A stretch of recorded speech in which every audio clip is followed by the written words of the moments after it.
the intensity and the duration of the rage must be equivalent to the intensity and duration of the aftercare. They must match. And what that may look like is just like being with myself in silence afterwards, giving myself the fullest permission that like that was okay, that was beautiful, like that it's safe to feel this. It may look like a bath with Epsom salt, just like aftercare.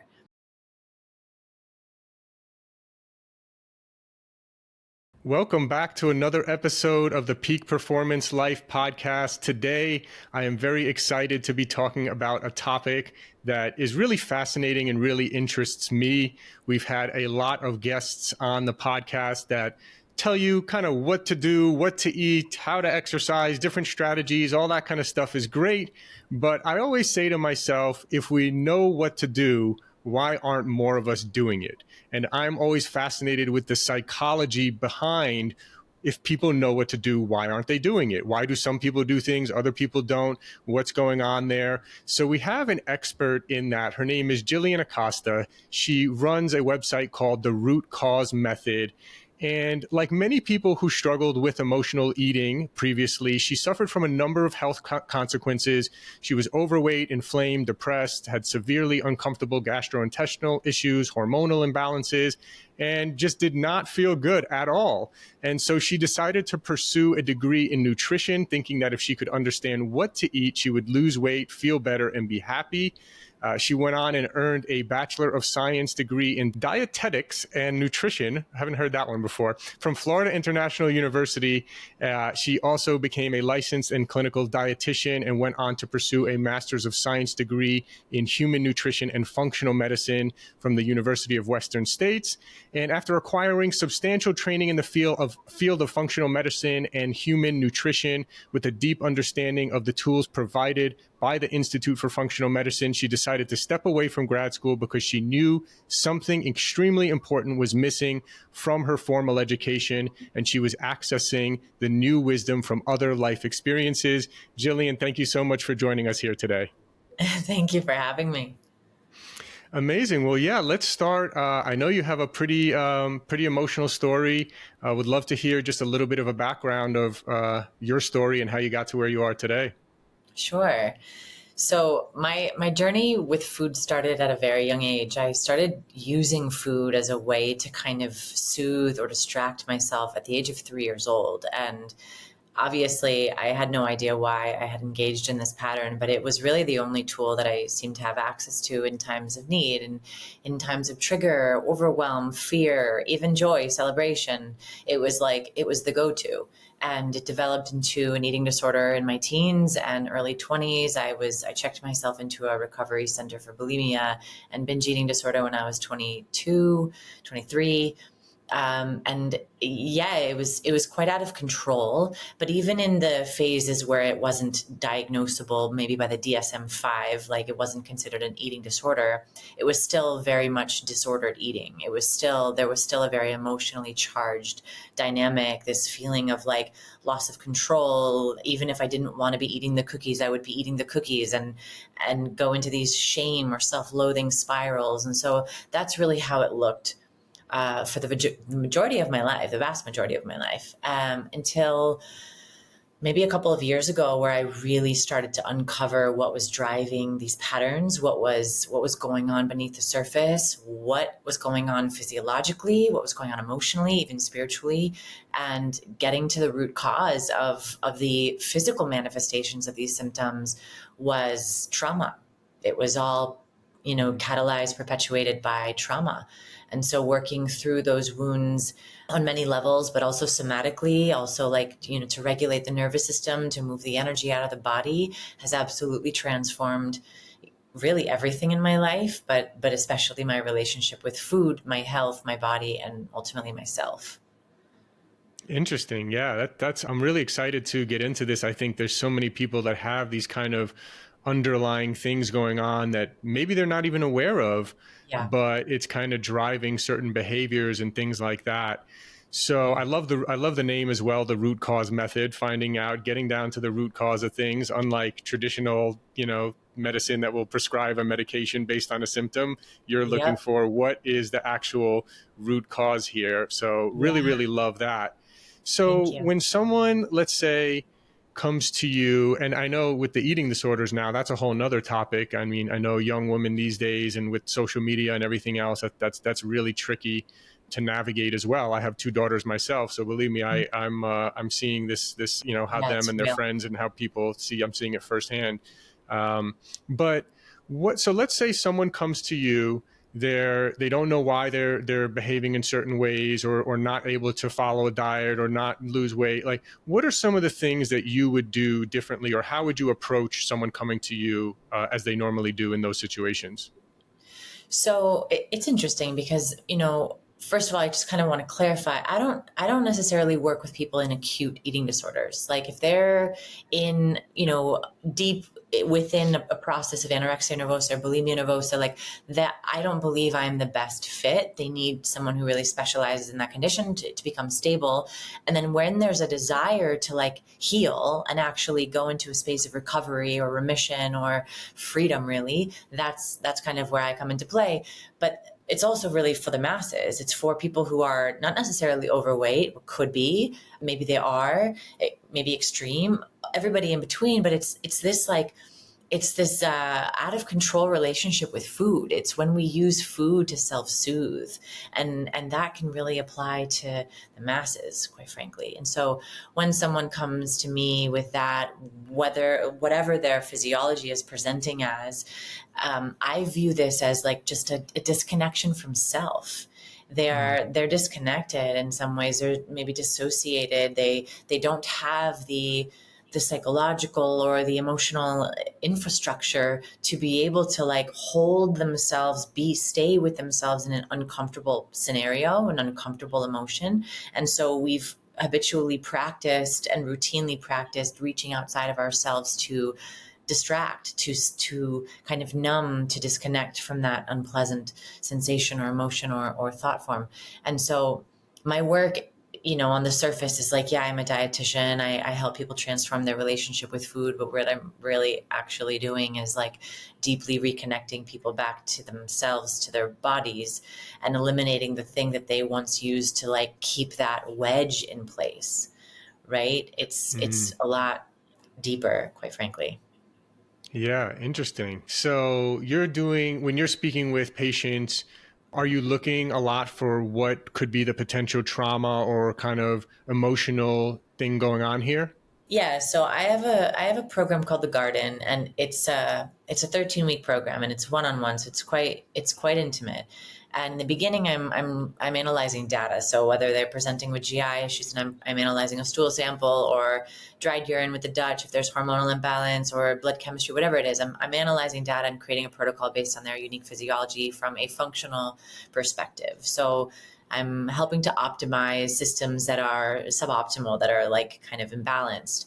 But then we focus the majority of our time together on like why the physiology got to that state. What is it that has shaped and formed their relationship with food, but also with themselves, that has them reaching for something to like distract or numb, like I mentioned before. And so, food is neutral. Food is entirely neutral. And the cookies in the pantry have no charge. They don't yell at us.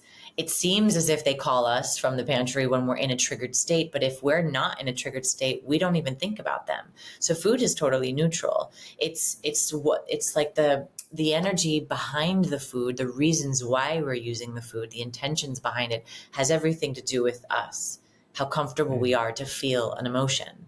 And so I'm Mm. literally working with people to expand their capacity of being with something somewhat uncomfortable, something anxiety provoking, or grief provoking, something uncomfortable, expanding their capacity to be with that thing so they no longer need really anything to numb it. And that's the best kept weight loss secret in the world, is creating safety so that you can feel your feelings fully and you don't need to distract. Interesting. Yeah.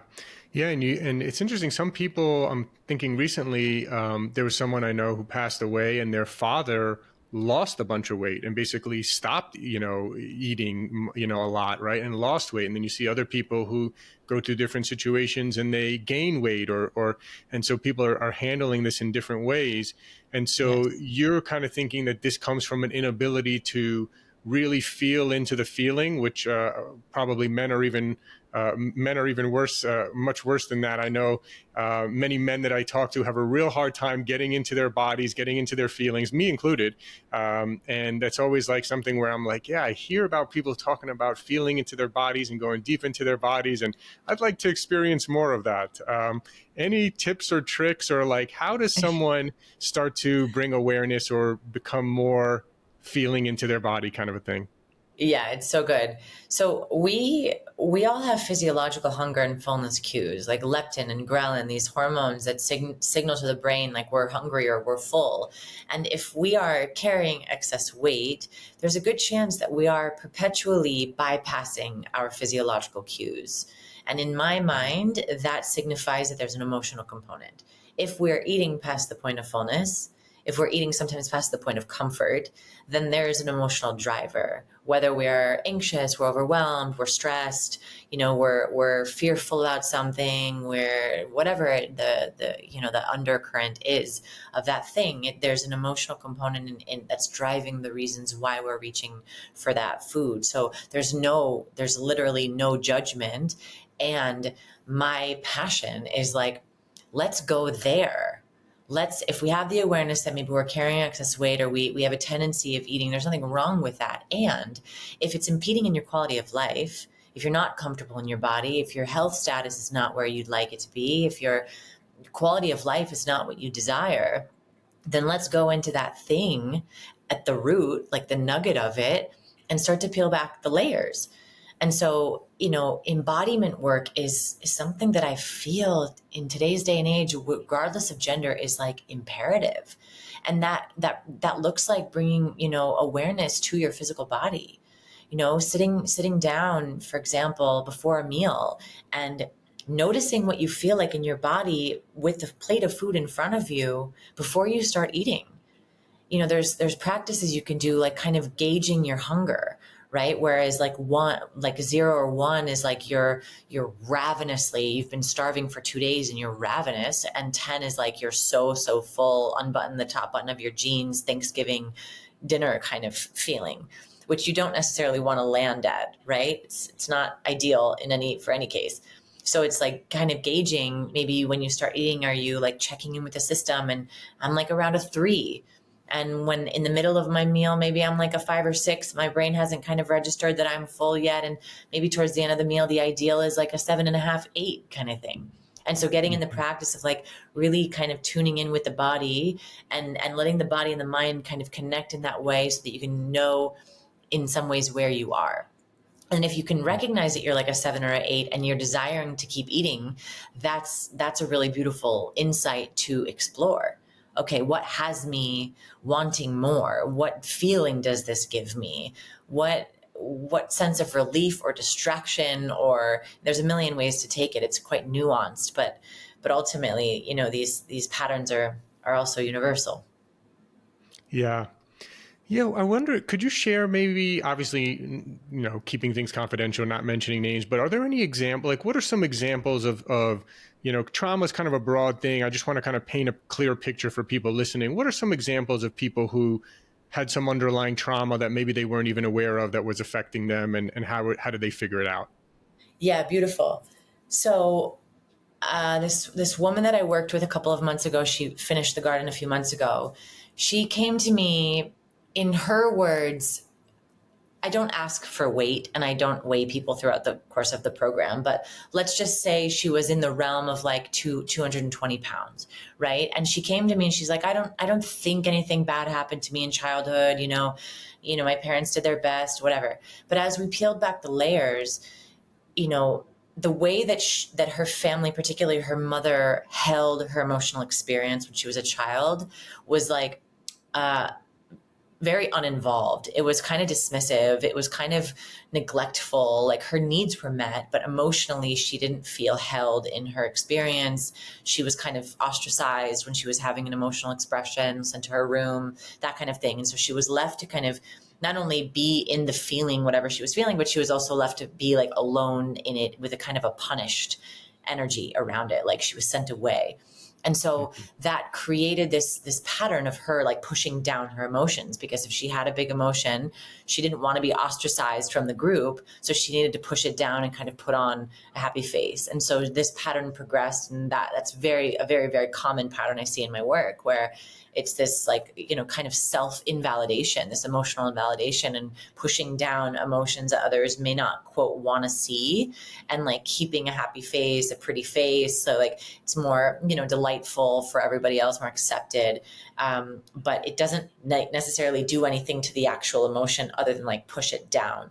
And what I've seen in my work is the lever in which things get pushed down is food. That is the thing. That is the pusher downer. Other substances are, people reach for other things like alcohol or narcotics. It's the same kind of thing, same energy, right? And so in our work together, first of all, like allowing her to validate her own emotional experience, giving her the permission or the support in validating her own, like it's okay to be rageful. It's okay to be angry. It's okay to feel scared, but it's not me giving her that. It's like me guiding her to give herself that.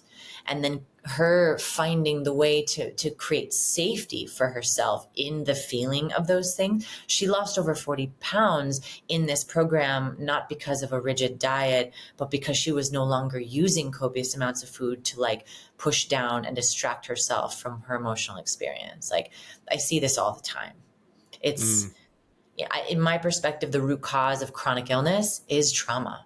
It's the ways in which we attempt to regulate our severely dysregulated nervous systems. Yeah, it's an interesting thing. Like when we say, and when you say trauma, like, I mean, it's like, it can be so many things, right? Yes.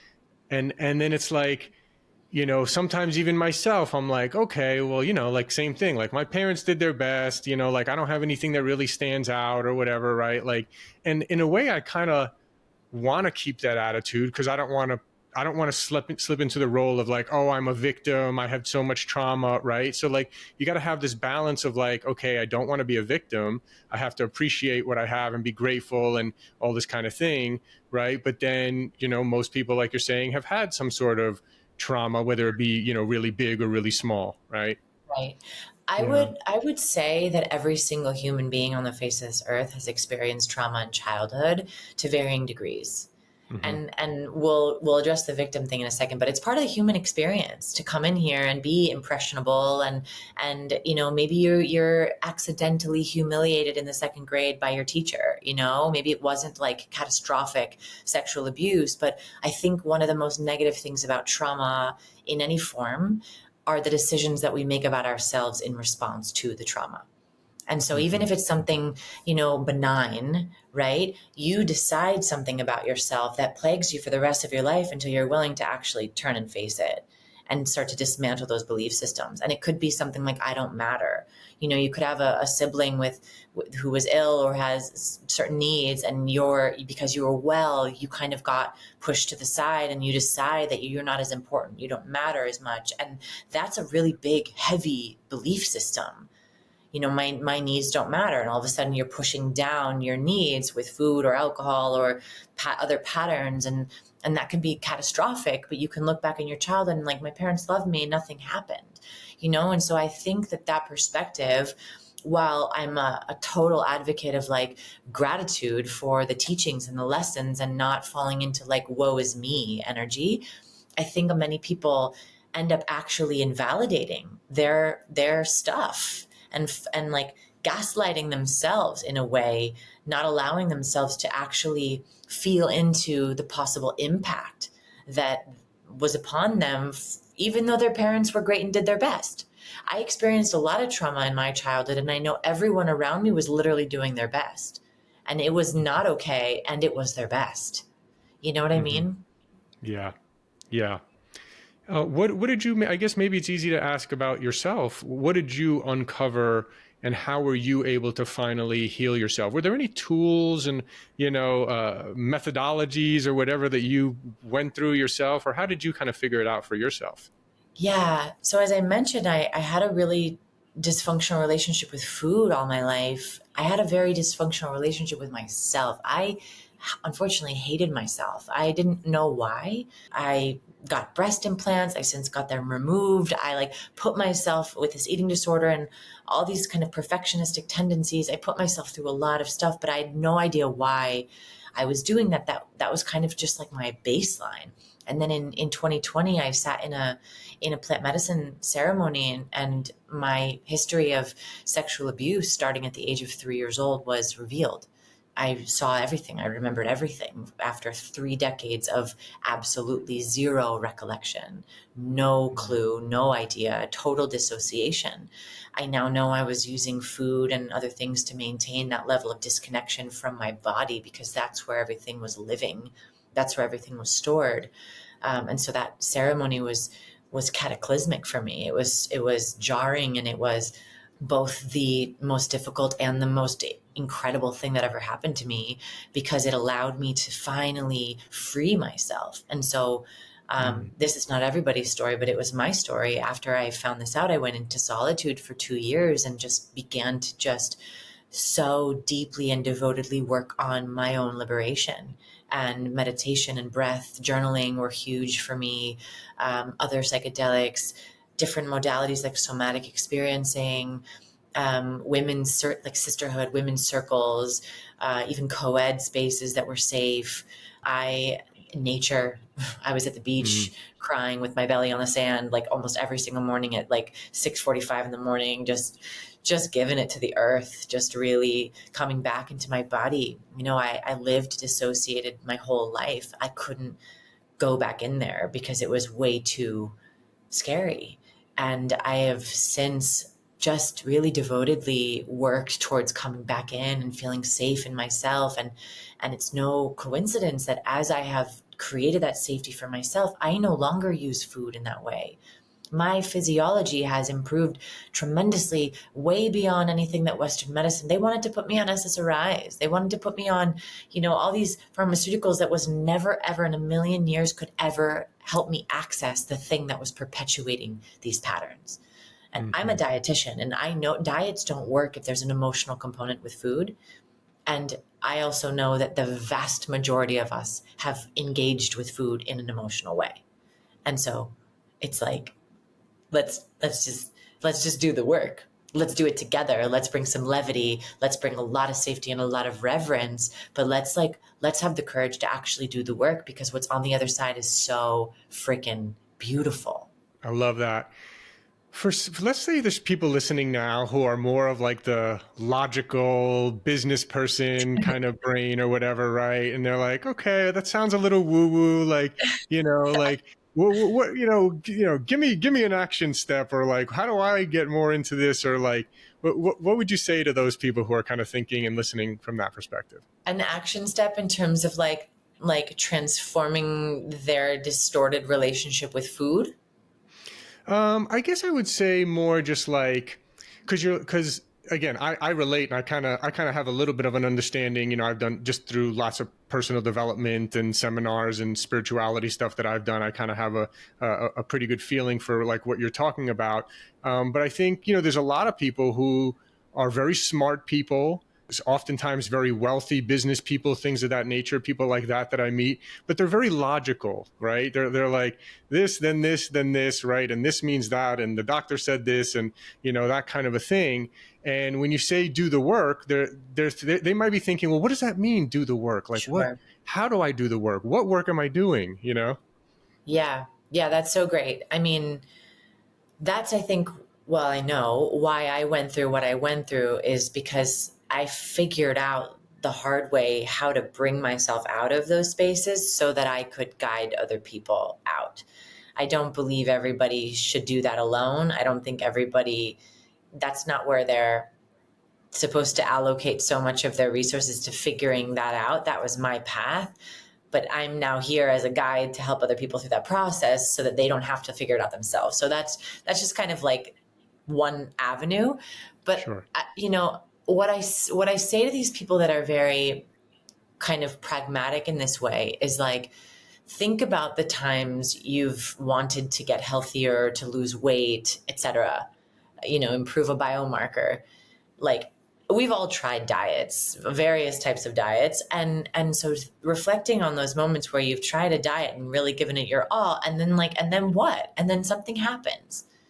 And then you get an email that creates a little bit of anxiety, or you get into like a kind of a riff with your romantic partner, and there's some uncertainty, in your field or whatever it is. And it's like all of a sudden, you get derailed. And so my invitation is to like consider that there is something, automatic. There's something on a subconscious level that is bringing you back to this kind of path of least resistance. It's attempted nervous system regulation. This is on the level of the nervous system. This is an imprint from childhood. And so if from a foundational standpoint, if we actually want to create transformation, then that's typically where we've got to go, is back to childhood. And you don't have to do that alone, but to have someone kind of guide you back into certain spaces where these big decisions were made, where these big disruptions in the system, in the nervous system were imprinted. That's also where the liberation is waiting. Yeah, it's complex, it's nuanced, it's definitely like multifaceted, and it's like I love it because it's just like a big puzzle. Yeah, exactly. So for those logical people who I was just describing, there is no, do this, then that set formula of doing this, right? There's you have to I really can go give deep, and each you person's different. Yeah. I can give you a starting point to Hmm. but it's not just cerebral. This is Right. the stuff that's happening in the body. And so it is a meeting of those two, the body and the mind. It is that in between. It's not purely analytical. It can't be. That's just half of the equation. So you Well, can so then use the there's a mind. good question for you then. So how do us people, including myself, who are very much in their head, have trained this brain really well, it's got a good head on our shoulders, and we're in this head. How can we get more into our body? Ah, so good. If you need assistance, there's a particular modality of therapy called somatic experiencing. And you would go to a practitioner or somebody qualified, and they don't use a lot of words. They may be touching a certain point on the body where there's pain or there's tension, and you have like an emotional release. Some people shake, some people cry, some people laugh, some people have memory. It's literally like liberating energy in the body, because this is where it's stored. And so if you're in an experience like that, you may have a memory, and that becomes this beautiful like integration point between the body and the mind. You can then process, oh, I remember when that happened, I felt that way, da da da. But there's a really big difference between like thinking about sadness, like, oh, I'm sad because that person said that thing to me, and da da da da da, or like feeling sadness and crying. And one, the analytical, understanding analysis of sadness doesn't actually move the sadness. It just gets you understanding of the world of the sadness, but actually feeling and being with the sadness and allowing yourself maybe to cry moves energy. There is a release. We have endorphins built into our physiology as kind of this reward mechanism of like, good job, you felt your feelings, you cried, here's some feel good chemicals. that's Mm-hmm. how i that's how I see it. So somatic experiencing is a really powerful place to start. One of the things that helped me get back into my body, and this is great for all genders, is like putting on a great piece of music, closing your eyes, and feeling your body move. Non-performative, not in front of a mirror, not critiquing yourself, not in front of anybody else, but just alone, either maybe in nature or in your living room, and just allowing yourself to feel yourself being moved by the music. It helps you come back into your body in kind of a non-therapeutic structure. It's really, really powerful. Nice. Nice. Awesome. Yeah, I also remember hearing this one always stuck with me. Someone told me a long time ago is like, when you like focus again, get out of the head, kind of focus on the feeling or the emotion. Where is it in your body? Can you Yeah. locate it? Is it in your throat or your chest or your Yeah. stomach? And then kind of cradle it like a baby and basically say it's okay and kind of like talk to it almost in a sense, but like I mean, that's some really deep feeling work. into it and being with it. What's that? That's some really deep work. That's some really powerful work. I mean, you already know. You already Yeah. know. Yeah. One of the things Yeah. I think trips people up in that is that they try to name the emotion of like, I'm feeling this thing and I don't know if it's like, is it anxiety? Is it anger? Like they try to categorize or name the emotion. And I would say like, don't start there. I think what's really, really important is to identify sensations. Okay, I'm Mm, feeling constriction in my throat, or I'm feeling mm, like a tingly feeling or a hollow feeling in my stomach, or I'm feeling like a lot of like flushing or whatever in my legs. Whatever the sensation is, can you identify the sensation in the body? Because then it's bringing your conscious awareness into the body. And you're not running off with story or meaning. You're staying with sensation in the body. And if you can practice like holding your awareness with that sensation, that's training that muscle of embodiment. And yeah. then kind of more advanced as you can begin to feel into the sensation, and it kind of carries like an energy to it. It might be fear or terror that you're feeling in your heart space. It might feel like this feeling of unsafety. You can kind of start to name the emotion or the energy around the sensation once you've sat with and breathed with and allowed the presence of the sensation that's present. Yeah. That's really good. That's really good. And yeah, I guess it's like just being able to sit with it. Right now that I'm thinking about it, it's like, can you be with this feeling, something uncomfortable, feeling whatever, without trying to run away from it? Immediately most people are going to grab their phone, grab some food, grab a snack, right? Yeah. Whatever it is, versus can you just sit there and be with it? It reminds me, recently someone was telling me, they go on like week-long meditation retreats, and it's like, you sit there and you have to train yourself. It's like, okay, like my knee really hurts right now. I've been sitting in this position for 5 hours or something, right? And it's like, okay, well, I have to notice that my knee hurts and just be with it. And eventually it goes away or something else happens. And that, like, I think Naval or someone said this quote of like, most of man's problem comes from his inability to sit alone in a room and basically do nothing, something to that effect, right? And it's like that stillness and being without running to do something and to we're so overstimulated. Totally. That is the reason why people reach for food in this way. It's not about the food. It's Mm, food is just the thing we reach for. It's this resistance to what is. It's this like, I can't feel this right now. This is too much. This doesn't feel safe to feel. It's this pushing away kind of mechanism.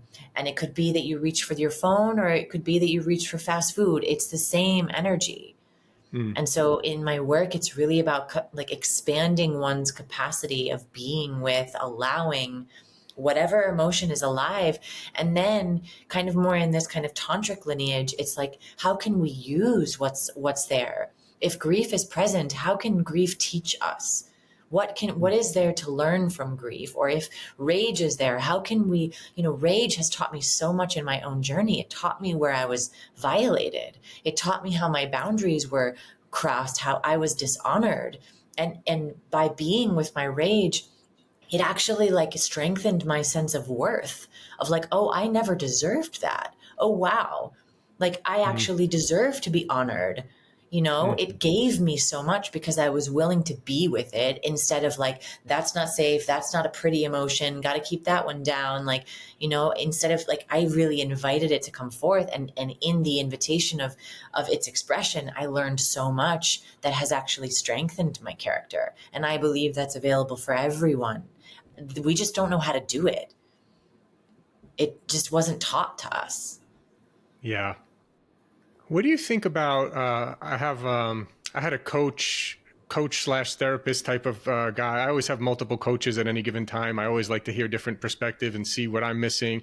And Yeah, and he mentioned something about, I'm curious what your thoughts are, like, about, let's say you're feeling rage, and is it helpful to go let it out on a boxing bag and just let it out like that, or is it more about like experience the rage and just being still and calm with it, or do you think it's useful sometimes to release these things in a physical manner some way? Yeah, I will speak from my direct experience, which is that there's an irresponsible way to express anger or rage, and then there's a responsible way to express anger or rage. And so it's really like creating the intentional container for it. If you push it down and it gets bottled up and bottled up, chances are it's going to be released in a very irresponsible, kind of messy way, where there's a lot of maybe destruction or damage associated. And then there's a lot of shame, and there's like, I can't do that again. And the cycle repeats of like bottling it up and then exploding. And then the other side is like, okay, I'm moving through some things. I'm going to, with a lot of intention, give this thing permission to come forth. So whether it's a kickboxing class where I'm like really letting it rip and like letting the energy come through and being really, really present with the energy, or it's in front of my altar and I'm listening to some like Rage Against the Machine or System of a Down or some like gnarly music and just giving it the opportunity to express itself through me. Either one though, my biggest thing is like aftercare. Like I had a coach tell me one time, the intensity and the duration of the rage must be equivalent to the intensity and duration of the aftercare. They must match. And what that may look like is just like being with myself in silence afterwards, giving myself the fullest permission that like that was okay, that was beautiful, like that it's safe to feel this. It may look like a bath with Epsom salt, just like aftercare. Like that particular energy is so dense, and we've been carrying it for so long that when you actually give yourself the permission to like release it, it could feel like you could feel absolutely fatigued, exhausted from carrying this thing for so long. So it's like, how are you caring for yourself, and maybe how are you also like collecting the wisdom that the rage had to offer you? What did you learn from it? How can you integrate the teachings so that you kind of learn that lesson, you don't have to repeat that again? Yeah. I wanted to ask you, why do you think young women have so much mental health struggles these days? Why does it seem to have become way more prevalent, way more prevalent than it was, let's say, 20, 30 years ago? I mean, I think the obvious answer is the influence of like social media and just the level of competition Yeah. amongst women. The only word that's coming to my mind right now is like mutilation, like the artificial kind Mm-hmm. of things we're doing. I also was a part of that, as I mentioned. But what's underneath that for me feels like this absolute disconnection from self. It's Mm-hmm. like this over prioritization of other people's perception and this deprioritization of perspective of the self. How do I feel about myself? What do I think of my value, my worth, my like how am I reinforcing my character to myself, as opposed to like constantly getting hits of like reflection and encouragement or not from the external. It's just Mm-hmm. this big disconnection from self, and it's devastating. And that's why we are, I see in my mind when we talk about this, like this wedge, this gap. It's like yeah, I don't even know what's on this two sides of it. It's like the true self, and the self construct maybe, or the true self in the body. I'm not sure. And it's like this gap is created. So there's this disconnection from self. And it's like, that's where we have to put stuff. That's where the food goes. That's where the Botox goes. That's where, the all the clothes and the aesthetics and the drugs and all the things. It's like we're filling this gap. We're maintaining this disconnection from self. And it's so unfulfilling that it creates this like perpetual need, this like hunger, if you will, for like this external filling, but it never gets full because it's unsatisfying. It's unsatisfactory. It's not true. And so to learn how to fill that hole, that emptiness from the inside, that becomes like, that's where like you have the overflow, and from that you serve. I serve from that space. I'm deeply devoted to filling my own cup, and I serve for a living. But every single morning I'm up in my altar in a devotional practice in worship to myself, the divinity in me, and then from that space I serve other, because it's the same. Yeah, definitely. When I think back, it's like when you think about kind of like the whole stillness and being able to be right, like it's almost like we can't be bored anymore, right? You can't be bored. You can't do nothing. You got to like, let's always be doing something, even if it's not productive, like going on, grabbing your phone and going on social media.